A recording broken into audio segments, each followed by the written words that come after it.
باللہ من الشیطان اللعین الرجیم بسم اللہ الرحمن الرحیم قال اللہ تعالی فی قرآنہ المجید انا للہ و انا الیہ راجعون قال امام حسین علیہ الصلاۃ والسلام رضاً بقضائہ و تسلیما لامر۔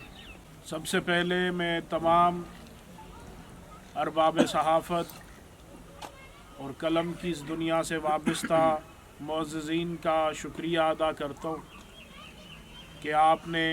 وقت نکالا اور ہماری گزارشات سننے کے لیے تشریف لائے۔ آج کی یہ ہماری ہنگامی پریس کانفرنس آج جمعۃ المبارک کی نماز جمعہ کی جماعت کے دوران امام بارگاہ قصر خدیجۃ الکبریٰ صلوات اللہ علیہ ترلائی کلاں اسلام آباد میں ہونے والے خودکش دھماکے اور فائرنگ کے اندوہناک واقعے کے خلاف ہے۔ پورے ملک کی میڈیا نے دیکھا کہ جس طریقے سے نہتے نمازی جو کہ اپنے خالق حقیقی پروردگار عالم کے حضور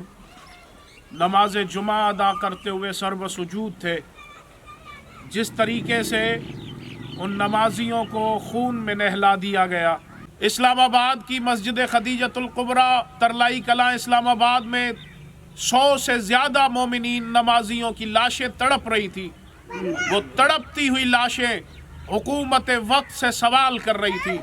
وہ تڑپتی ہوئی لاشیں انسانیت کے دشمنوں پہ لعنت کر رہی تھی، وہ تڑپتی ہوئی لاشیں وطن عزیز پاکستان کے ذمہ دار اداروں کے سامنے سوالیہ نشان تھی کہ آخر ہم پاکستان کے پرامن شہری نہیں ہیں، ہم پاکستان کے ٹیکس پیئر نہیں ہیں، ہم پاکستان میں حکومت وقت کو ٹیکس کس لیے ادا کرتے ہیں؟ تاکہ آپ ہمارے جان و مال کی حفاظت کو یقینی بنائیں۔ لیکن جس طریقے سے ان نہتے نمازیوں کو، مومنین کو حالت نماز میں شہید کر دیا گیا، وہ تو سنت امام حسین علیہ السلام ادا کر کے گئے، وہ تو سنت امام علی علیہ السلام ادا کر کے گئے کہ وہ حالت نماز میں اس دنیا سے جا کے اپنے خالق حقیقی سے جا ملے اور شہدائے کربلا کے ساتھ یقیناً محشور ہوں گے۔ لیکن جنہوں نے ان نمازیوں پہ حملہ کیا، انہوں نے اپنے یزیدی ہونے کا اعلان کیا،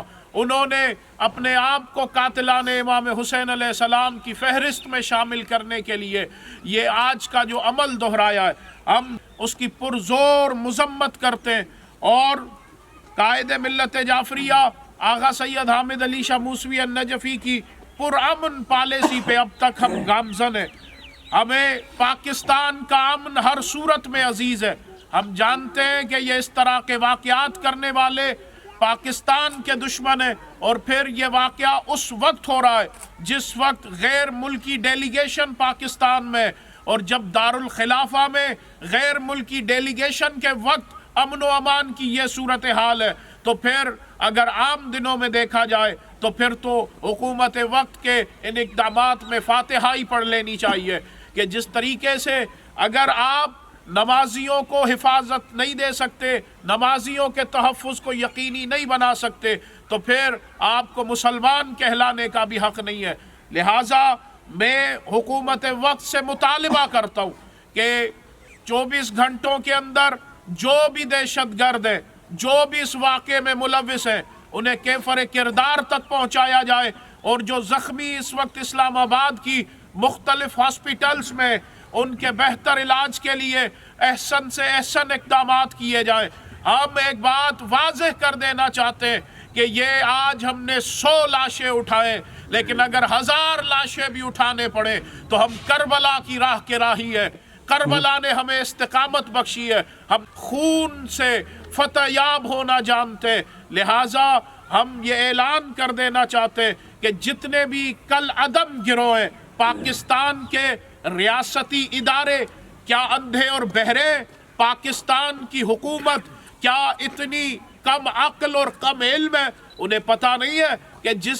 جن لوگوں کو، جن کل عدم گروہوں کو اسٹیٹ آف پاکستان نے دہشت گرد ڈکلیئر کیا ہے، جنہیں پاکستان کی ریاست نے کل عدم قرار دیا ہے، پھر اگر وہی دہشت گرد گروہ پاکستان کے ذمہ دار اداروں کی میٹنگز میں نظر آئیں گے، اور کوئی تعجب نہیں ہے پھر اس طرح کے واقعات پہ۔ لہٰذا ہم مطالبہ کرتے ہیں کہ نیشنل ایکشن پلان پہ عمل کیا جائے، تمام دہشت گرد گروہوں کو جنہیں اسٹیٹ آف پاکستان نے کالعدم قرار دیا انہیں نکیل ڈالی جائے۔ کیا پاکستان کی میڈیا کے سامنے، پاکستان کے اداروں کے سامنے یہ جتنے دہشت گرد گروہ ہیں، چاہے وہ لشکر جھنگوی ہو یا اس سے منسلک جتنے بھی یہ دہشت گرد گروہ ہیں، انہوں نے آ کے اپنے جلسوں میں یہ نہیں کہا کہ ہم نے ہزارہ میں کوئٹہ میں سینچری مکمل کی ہے اور ہم نے 100 شیعہ مارے۔ لہٰذا ہم اب تک پرامن ہیں۔ آج رات مرکز ملت تشیع علی مسجد پاکستان سے، راول پنڈی سے لائے عمل کا اعلان کیا جائے گا۔ پھر جو بھی ہماری قیادت حکم دے گی، ہم ہر قسم کے احتجاج کا حق محفوظ رکھتے ہیں۔ اس وقت تک پرامن ہے، لیکن ہمارے پرامن ہونے کو ہماری بزدلی یا کمزوری نہ سمجھا جائے۔ ہم اگر اب تک حضرت سلمان کی سیرت پہ عمل پیرا ہے تو ہم حضرت مختار کی سیرت پہ بھی عمل کرنا جانتے ہیں۔ اگر پاکستانی ادارے ان چند دہشت گردوں کے سامنے بے بس ہو گئے اور انہیں نکیل نہیں ڈال سکتے، اگر آپ بے بس ہو گئے تو یہ قوم بے بس نہیں ہے۔ ہم اپنا تحفظ کرنا جانتے ہیں اور ہم بہتر تحفظ کر سکتے ہیں۔ لہٰذا ہم اب تک پرامن ہیں اور ہمیں پاک فوج پہ یہ اطمینان ہے، اور ہم مطالبہ کرتے ہیں پاکستان کے چیف جسٹس آف پاکستان سے، پاکستان کے چیف آف آرمی اسٹاف سے، وزیر اعظم پاکستان سے، صدر پاکستان سے، کہ آپ جو فور ان دہشت گردوں کو کیفر کردار تک پہنچا کر تمام مکتب تشیع میں پورے پاکستان کے شیعان حیدر کرار میں جو اس وقت غم و غصے کی فضا ہے اسے ختم کرنے میں کردار ادا کریں۔ اگر واقعہ اسلام آباد میں ہوا ہے تو ہم یہاں خیرپور میں احتجاج کر کے بتا دینا چاہتے ہیں کہ پورے پاکستان کی تشیع ایک جسم کی مانند ہے۔ اگر اسلام آباد میں، پارا چنار میں، بلوچستان میں، پنجاب میں، کراچی میں کہیں بھی کسی شیعہ کو نقصان پہنچایا جائے گا تو ہم وہ اپنا نقصان سمجھتے ہیں۔ پوری قوم یک آواز ہو کے اپنے ان بھائیوں کے غم میں برابر کی شریک ہے۔ میں تمام شہداء کے ورثاء کو تعزیت پیش کرتا ہوں اور زخمیوں کی جلد صحت یابی کے لیے دعا گو ہوں، اور امید کرتا ہوں کہ وطن عزیز پاکستان کے ان دشمنوں کو نیست و نابود کرنے میں پاکستان کے ریاستی ادارے اپنا کردار ادا کر کے اپنے فرض منصبی کو نبھانے کی کوشش کریں گے۔ والسلام علیکم ورحمۃ اللہ وبرکاتہ۔ سر آپ یہ بتائیں، علامہ بشارت امامی صاحب جو ہمارے مرکزی جنرل سیکرٹری ہیں، وہ اسی مسجد میں پیش نماز تھے، ان کی امامت میں نماز ادا کی جا رہی تھی۔ انہوں نے فوراً اس واقعے کے بعد نماز کے بعد آئی جی اسلام آباد کے ساتھ پریس کانفرنس کرتے ہوئے کہا ہے کہ یہ سیکیورٹی لیبس کا منہ بولتا ہوا ثبوت ہے کہ اتنی جامع مسجد، اور پھر جب غیر ملکی وفود اسلام آباد میں، اس وقت بھی آپ سیکیورٹی کی فضا کو یقینی نہیں بنا سکتے، تو پھر عام دنوں میں جو ہے وہ سیکیورٹی کی کیا حالت ہوگی؟ یہ ایک سوالیہ نشان ہے پوری جو ہے وہ اسٹیٹ کے اوپر۔ سر الیکشن پلان ایکشن جو تھا جس میں سختی تھی اور یہ واقعات کم ہو گئے تھے، اب پھر ان میں اچانک نرمی آ گئی، کیا وجہ ہے؟ میں وہی اب نے گزارش کی کہ قائد ملت جعفریہ آغا حامد علی شاہ موسوی النجفی نے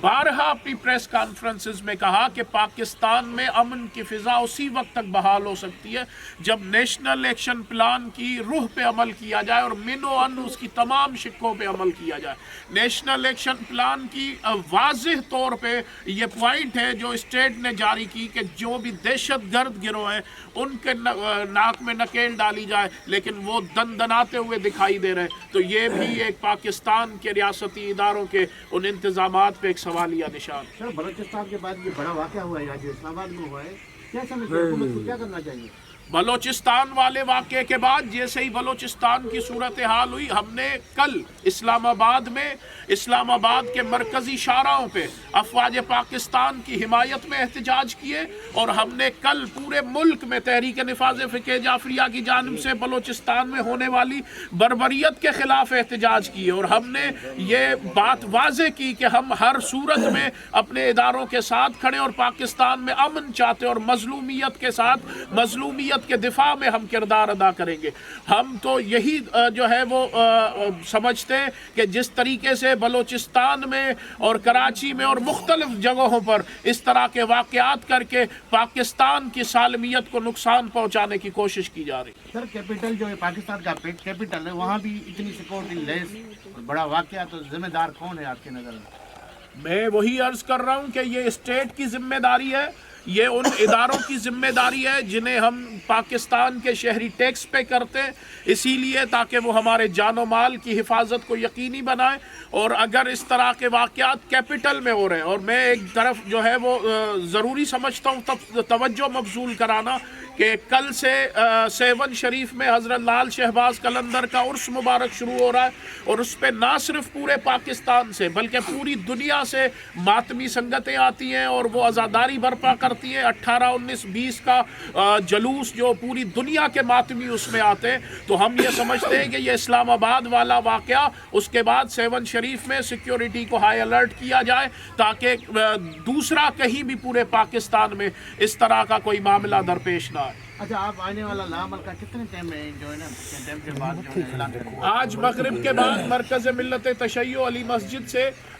ہمارے جو ہے وہ مرکزی قیادت انشاءاللہ اپنے لائے عمل کا اعلان کرے گی, اور پھر جو بھی قیادت کی جانب سے لائے عمل دیا گیا پورے پاکستان میں, اور بالخصوص میں صوبہ سندھ کی بات کروں تو پورے صوبے میں قیادت کے حکم پہ لبیک کہتے ہوئے ہم ہر قسم کے احتجاج کا حق محفوظ رکھتے ہیں, اور جو جس طرح سے قیادت نے جو بھی حکم دیا تو انشاءاللہ پورے صوبے میں اس پہ مینوان عمل کیا جائے. بڑا واقعہ ہو گیا ہے, کیا سمجھتے ہیں کہ گھروں وزارت کو یا گھروں وزیر کو استعفیٰ دینا چاہیے اس بڑے واقعے پر؟ میں استعفیٰ کے حوالے سے یہ کہوں گا کہ جو آج کی مرکزی پریس کانفرنس ہماری مرکز ملت تشیع سے ہوگی تو وہ جو بھی قیادت وہاں پہ اعلان کرے گی تو ہم اسی کی حمایت کریں گے اور اسی کو فالو کریں گے. لہٰذا آج جو مرکزی قیادت وہاں پہ مطالبات دہرائے گی ہم پھر ان مطالبات کی منظوری کے لیے پورے صوبے میں انشاءاللہ احتجاج بھی کریں گے اور حکومت وقت سے مطالبہ بھی کریں گے. اور یقیناً یہ جو ہے وہ ہوم منسٹری کے لیے ایک سوالیہ نشان ہے کہ جس طریقے سے نمازیوں کو 100 سے زیادہ نمازی, اگر کوئی ایک بندہ بھی مر جائے تو وہ بھی قرآن کی نظر میں پوری انسانیت کا قتل ہوتا ہے, اور یہ 100 نمازی حالت نماز میں جو خدا کے حضور سرب سجود تھے ان کا یہ اس طرح سے بے دردی سے قتل عام. میں سمجھتا ہوں کہ یہ پاکستان کو جو یہ نعرہ لگایا جاتا ہے کہ پاکستان کا مطلب کیا, لا الہ الا اللہ, اور جو ملک بنا ہی اسلامی نظریے پہ تھا اس ملک میں اگر اسلام کی واجبات پہ عمل کرنے والے بھی محفوظ نہ ہو تو پھر مجھے نہیں سمجھ آتی کہ پھر وطن عزیز میں کون اور کس کی جان محفوظ. سر اس بڑے واقعے کے بعد سندھ میں سیکورٹی کے حوالے سے چیف منسٹر کیا مطالبہ کریں گے آپ سندھ کے حوالے سے؟ میں چیف منسٹر سندھ سید مراد علی شاہ سے, ڈی جی رینجر سندھ سے, آئی جی سندھ جاوید عالم اوڈھو صاحب سے یہ مطالبہ کروں گا کہ ماہ شعبان میں چونکہ پورے صوبے میں پورے دنیا کی طرح پورے ملک کی طرح پورے صوبے میں بھی جو ہے وہ ماہ شعبان کے حوالے سے مولا کی آمد کے جشن منعقد ہو رہے ہیں, جو پورے صوبے میں جشن کے پروگرامز ہو رہے ہیں. اور بالخصوص جس طرح سے میں نے ابھی گزارش کی کہ سیون شریف میں دنیا کا بڑا اجتماع ہونے جا رہا ہے جس میں تمام دنیا سے ماتمی سنگتیں تشریف لاتی ہیں, لہٰذا وہاں سیکیورٹی کی جتنی صورتحال بہتر کی جائے اور پولیس کے ساتھ رینجرز اور پاک آرمی کو بھی تعینات کیا جائے تاکہ کسی بھی دہشت گرد کو اس طرح کی کارروائی کرنے کا موقع نہ ملے. سر یہ بتائیے گا کہ سوال ہے کہ یہ جو مذہبی انتشار ہو رہا ہے کیپٹل سے سٹارٹ ہوا ہے, تو آپ کیا سمجھتے ہیں کہ یہ اس کے پس پردہ کیا ان کے مقاصد ہو سکتے ہیں؟ یہ قائد ملت جعفریہ آغا حامد علی شاہ موسوی نے اپنی لاتعداد پریس کانفرنسز میں اس بات کو واضح کیا کہ پاکستان شیعہ اور سنی نے مل کے بنایا تھا اور یہاں دونوں بھائی مل کے رہتے ہیں, اور پہلے دن سے پاکستان بننے سے لے کے یہ اسٹیٹ آف پاکستان نے, آئین پاکستان نے حق دیا ہے کہ شیعہ سنی جو بھی جس مکتب فکر سے وابستہ ہے وہ اپنے اپنے مکتب فکر کے جو ہے وہ حساب سے اپنی عبادات سر انجام دے, اپنے عقائد کا اظہار اظہار کرے. تو میں یہ واضح کر دینا چاہتا ہوں کہ یہ دہشت گرد نہ سنی ہے نہ کسی سیکٹ سے وابستہ ہیں، بلکہ یہ اسلام کے دشمن ہے، یہ انسانیت کے دشمن ہے اور یہ پاکستان کے دشمن ہے، اور ایک سمجھی سوچی سازش کے تحت اس طرح کے واقعات کر کے پاکستان میں فرقہ واریت کی فضا کو بھڑکانے کی ایک ناکام کوشش کی جا رہی ہے. انشاءاللہ پاکستان کے تمام شیعہ سنی مسلمان محب وطن جو پاکستان میں امن چاہتے ہیں وہ اپنی صلاحیتوں کو بروئے کار لا کے ان دہشت گردوں کی ان سازشوں کو ناکام کرنے میں کردار ادا کریں.